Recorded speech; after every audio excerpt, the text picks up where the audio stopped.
লাউ ভীষণ উপকারী একটি সবজি আর গরমে পেট ঠান্ডা রাখার জন্য তো উপযুক্ত একটা সবজি। তো নমস্কার বন্ধুরা, আজ আমি নিয়ে এসেছি দুর্দান্ত স্বাদের লাউয়ের একটি নিরামিষ রেসিপি।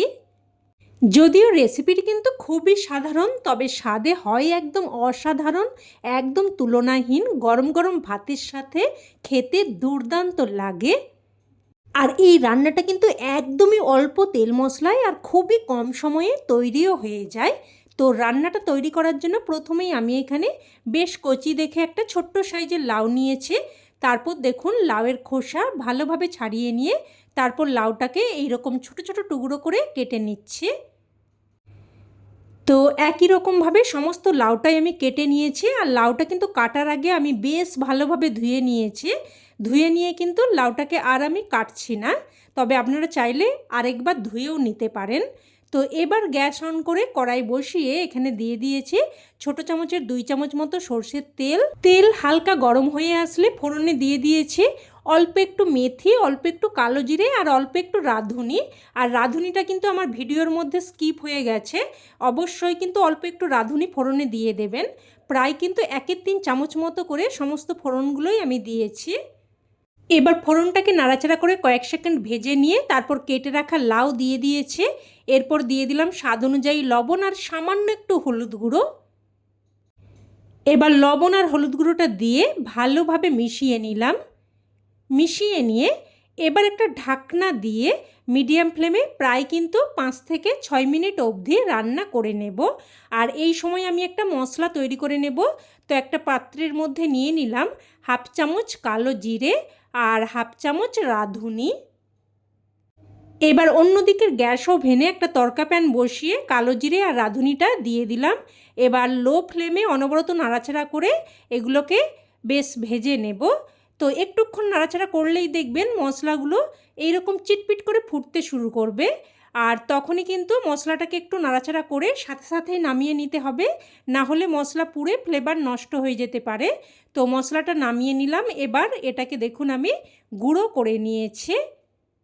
তো এবার এটাকে এক সাইডে রেখে দিলাম। আর এদিকে কিন্তু প্রায় 5 থেকে 6 মিনিট অবধি আমি লাউটাকে রান্না করে নিয়েছি।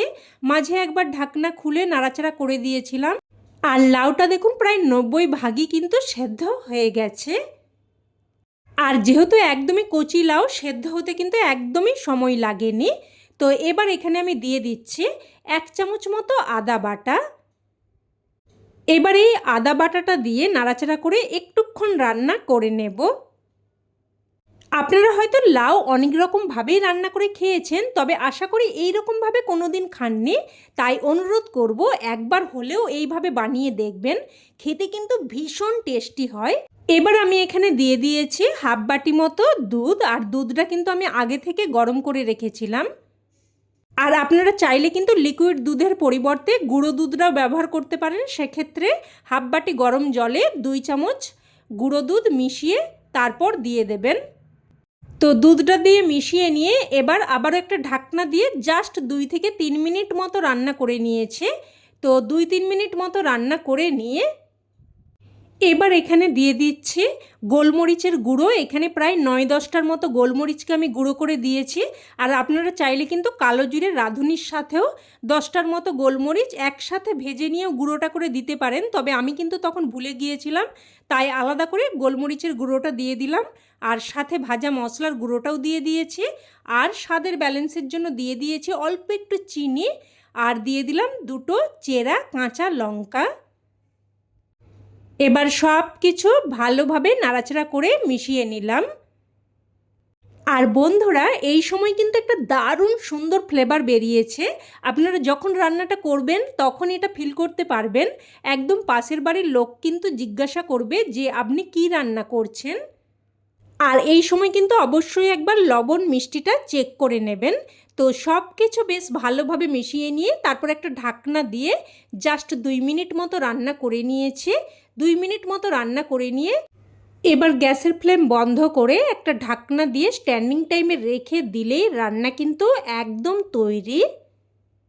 এবার এটা গরমাগরম ভাতের সাথে পরিবেশন করুন। খেতে কিন্তু এক কথায় জাস্ট ফাটাফাটি লাগে। এটা থাকলে কিন্তু আর অন্য কোনো কিছুই লাগবে না, সমস্ত ভাত এটা দিয়েই খাওয়া হয়ে যাবে। অবশ্যই এইভাবে একবার বানিয়ে দেখবেন, না হলে কিন্তু এর স্বাদ আপনারা উপলব্ধি করতে পারবেন না।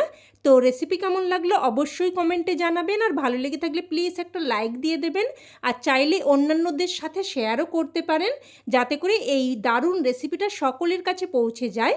আর চ্যানেলের নতুন বন্ধু হয়ে থাকলে চ্যানেলটিকে অবশ্যই করে সাবস্ক্রাইব করে নেবেন। তো আজ এই অবধি, আবারও অন্য কোনো রেসিপিতে দেখা হবে। ততক্ষণে সকলে ভালো থাকবেন, সুস্থ থাকবেন, আর সকলকে ধন্যবাদ।